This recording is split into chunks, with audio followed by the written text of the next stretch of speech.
예, 안녕하세요. 10월 14일 수요일 짱목과 말씀 수다의 시간입니다. 오늘 짱목과 말씀 수다에 오신 여러분들을 환영하고 사랑하고 축복합니다. 짜잔! 네, 오늘도 즐거운 하루가 되셨으면 좋겠어요. 자, 오늘 우리에게 주시는 하나님의 말씀, 시편 35편 19절부터 28절의 말씀인데 좀 깁니다. 말씀 보시겠습니다. 부당하게 나의 원수된 자가 나로 말미암아 기뻐하지 못하게 하시며 까닭없이 나를 미워하는 자들이 서로 눈짓하지 못하게 하소서.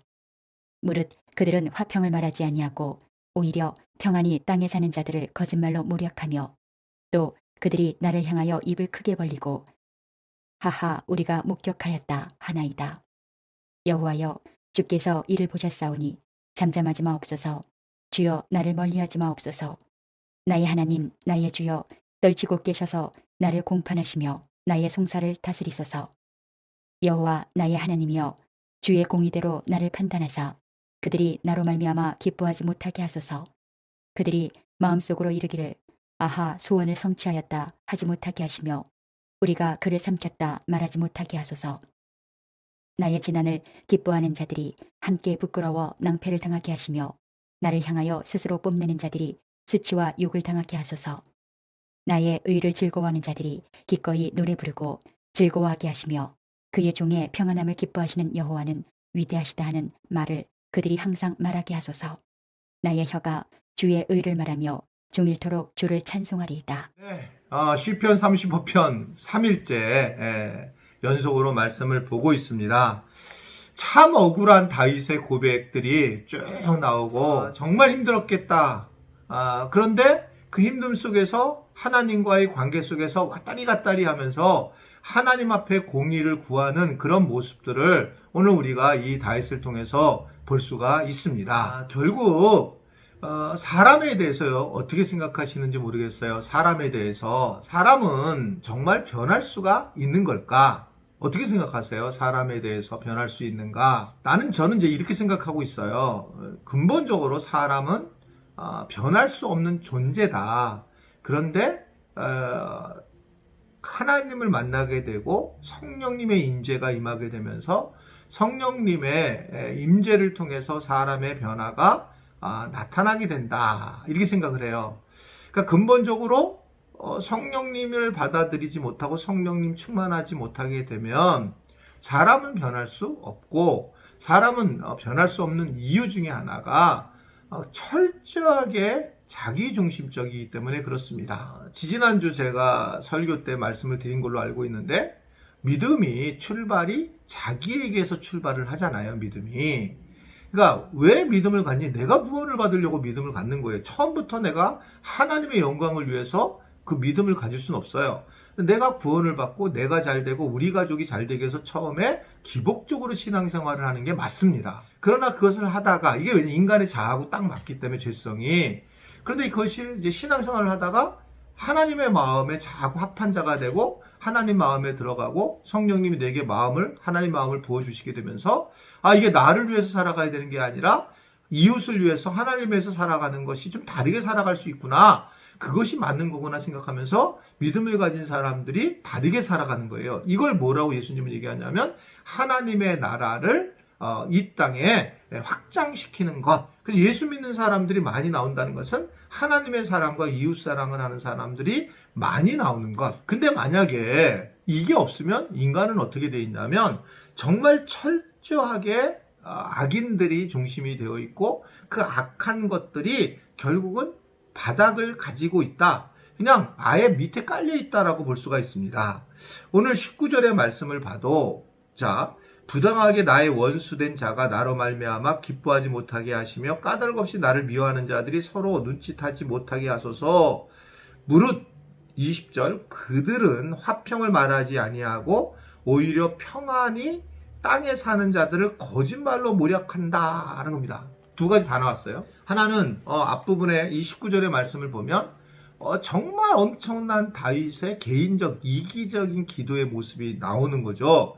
못하게 해달라는 거예요. 상대방을 못하게 해달라는 거예요. 보통 자기의 기도만 하면 되잖아요. 나를 뭐하게 해주세요. 근데 상대방을 향해서 하는 기도, 유메시지의 기도는 정말 유치하게 끝이 없거든요. 하나님, 한번 생각해 보세요, 여러분. 하나님, 저기 저 김 집사는 너무 얄미우니까 김 집사님이 그 기도 응답하지 않게 해주세요. 이런 기도를 드린다는 건 정말 한심스럽죠. 그렇죠? 그런데 만약 그렇게 기도를 드리는 것이 만약에 있다면 하나님 입장에서는 어떨까? 하나님은 어제 말씀을 드린 것처럼 그의 마음을 보는 거예요. 속상한 마음. 아이가 와서 엄마 나 진짜 누구랑 걔랑 끝날 거야. 나 학교 안 갈 거야. 그랬을 때 학교 안 갈 거야. 뭐 아이하고 친구랑 끝날 거야에 대한 관심이 아니라 사실은 그것보다 얘가 힘들구나라는 걸 보여주는 것처럼 하나님도 힘들구나라는 것을 알고 그 자기중심적인 것을 인정을 한다는 거죠. 게다가 이들이 어느 정도의 악한 것을 오늘 20절에 얘기를 하냐면 화평에 대해서 얘기를 하지 않고 오히려 그냥 평안히 사는 사람들을 거짓말로 모략을 하더라는 거죠. 이게요. 그럼 정치에 대해서도 또 어떻게 생각하세요? 정치를 보면 진짜 답답하고 정말 보기 싫죠. 근데 왜 그러냐면 정말 거짓이 난무해요. 정말 거짓이 난무해요. 근데 이 거짓을 난무하는 거는 그럼 앞으로는 그러면 뭐 정권이 바뀌고 앞으로 여야가 바뀌고 또는 뭐 새로운 대통령이 쓰고 아니면 뭐 이번 대통령이고 뭐 떠나서 이게 지금 최고로 중요한 부분은 뭐냐면 사람은 다 자기중심적이고 그래서 그냥 다 흔들어 놓는다는 거예요. 철저하게 이 당리당략을 인해서 움직이는 것이지 어떤 공의를 위해서 움직이는 경우가 그렇게 많지가 않다는 거죠. 그래서 어떻든 간에 우리는 이게 뭐 선거를 앞두고서 항상 봐야 될 건 제가 늘 말씀드리지만 여당 야당 내가 무슨 어디 지역에서 살고 이거 좀 내려놓고요. 지금 이분들이 하는 것들이 어떤 그 여야의 어떤 정책이 어디를 향했는가라는 게 중요해요. 어디를 향했는가? 이게 평화를 위해서 저 모든 사람들이 평화를 위한 것인가? 어떤 한 부류가 많은 것을 갖게 하게 만드는가? 그러니까 전체가 더불어서 같이 함께 하는가? 전체가 함께 더불어서 이 어떤 그 정책이 움직이는가? 힘들고 어려운 분들 뭐 성경에서 얘기하잖아요. 고아, 개, 과부들을 위한 것을 원하잖아요. 누가 이웃이냐? 예수님이 질문했을 때에 결국 선한 사마리아 사람, 돕는 사람이 이웃이지 뭐 폼 잡고 지나가는 레인이나 제사장들이 아니라는 거예요. 그러니까 결국은 함께 도우려고 하는 사람 이런 것들이 무엇보다 중요하다라고 우리가 볼 수가 있습니다. 사람은 근본적으로 이기적인 죄성을 가지고 있다라고 말씀을 드렸고 오늘 이 다윗도 이 이기적인 죄성에 학을 띠는 거예요. 세상에 이럴 수가 있는가라고 하는 겁니다. 화평에 대해서는 아예 말하지 아니하고 오히려 평안히 사는 사람을 모략하고 거짓말로 그렇게 이야기를 하고 있는 것을 볼 수 있습니다. 그러니 그가 어떻게 기도합니까? 22절에 보면 여호와여 주께서 이를 보셨사오니 잠잠하지 마옵소서. 그러면서 자기가 잠잠하지 마옵소서 라고 얘기하는 거 보면서 하나님 앞에 막 뭔가를 푸시를 하고 압력을 가하죠. 근데 그 다음에 뭐냐면 주여 나를 멀리하지 마옵소서. 이게 다윗이 가지고 있는 참 놀라운 기도의 능력이라고 보여져요. 하여간 멀리 이게 놓고 주여 이게 나를 멀리하지 마옵소서라고 하는 또 자기의 고백이 나오는 겁니다. 사실은 하나님 앞에 저 사람을 뭐 어떻게 해주세요, 저 사람에게 뭐 그냥 어떻게 해주세요 이렇게 얘기하고 있지만 결국은 자기가 잘못한 것을 알고 하나님 나를 멀리하지 마옵소서 그리고 나를 공판하시며 나의 송사를 다스려 주십시오라고 하는 것을 23절에 이야기를 하고 있는 것을 볼 수 있습니다.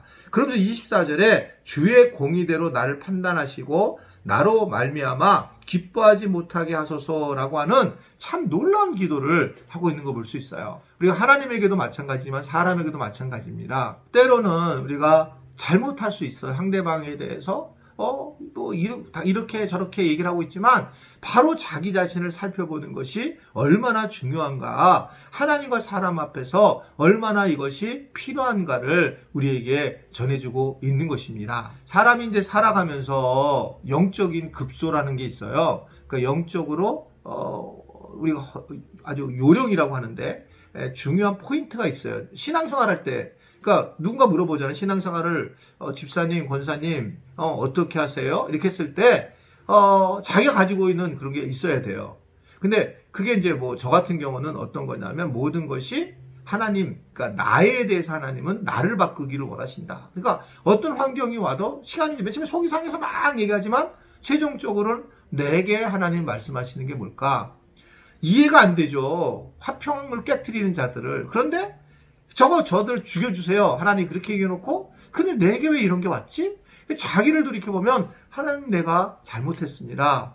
여보 내가 잘못했어요. 내가 다른 사람한테 내가 죄송합니다. 라고 표현할 수가 있게 된다는 거죠. 그런데 이걸 억지로 할 필요는 없이 실제로 자기가 자기에 대한 성찰, 자기에 대한 반성, 자기에 대한 비판, 자기를 살펴보면 훨씬 도움이 돼요. 신앙생활에 있어서. 그러니까 저도 늘상 그렇게 생각하고 있습니다. 나에 대해서 이게 내가 뭐가 문제지? 나에 대해서 이런 얘기였고 나에 대해서 이렇게 상상할 수 없는 거짓말을 하지? 이제 그것이 속이 상하고 어려운 마음에 있지만 최종적으로는 자기를 살펴보는 것이 매우 중요하고 오늘 다윗은 정말 탁월한 모습을 보인 것은 자기에 대해서 살펴보면서 하나님 앞에 하나님의 공의로 판단하지 제 것을 하지 마십시오. 자기한테는 자기가 막 해대놓고 나서 그가 하나님 앞에 고백하는 그런 모습을 보여주고 있습니다. 오늘 하루도 우리도 이러한 마음을 가지고 살았으면 좋겠고 이런 다윗과 같은 은혜를 우리가 함께 나누면서 또 우리가 느끼면서 살아가는 그런 귀한 시간이 될 수 있게 되기를 간절히 바랍니다. 기도하겠습니다. 하나님 아버지, 오늘도 우리가 여러 마음이 상한 것들을 표현했지만 다윗처럼 우리도 그런 표현하고 살지만 그러나 주님 다윗처럼 우리가 자기 자신을 알아서 하나님 앞에 다시 한번 회개하는 그런 믿음과 표현력을 허락하여 주옵소서. 그래서 오늘 어렵고 힘든 분들, 나와 관계가 힘든 분들, 그런 분들을 위해서 기도할 때에도 하나님 그것이 우리가 속상하게 적극적으로 기도하기는 하게 하시고 그러나 나에 대해서는 하나님이 주시는 마음이 뭔지를 깨달을 수 있는 그런 귀한 하루가 되었으면 좋겠습니다. 하나님 각자들에게 힘들지 않게 하여 주시고 말씀 수다를 듣는 분들이 이 말씀을 끝나고 또 기도자로 잘 세워져서 이 코로나19를 위해서도 기도하고 어려운 상황에 더 많은 기도를 해줄 수 있는 모든 기도자들 되도록 축복하여 주옵소서. 예수님의 이름으로 기도드리옵나이다. 아멘.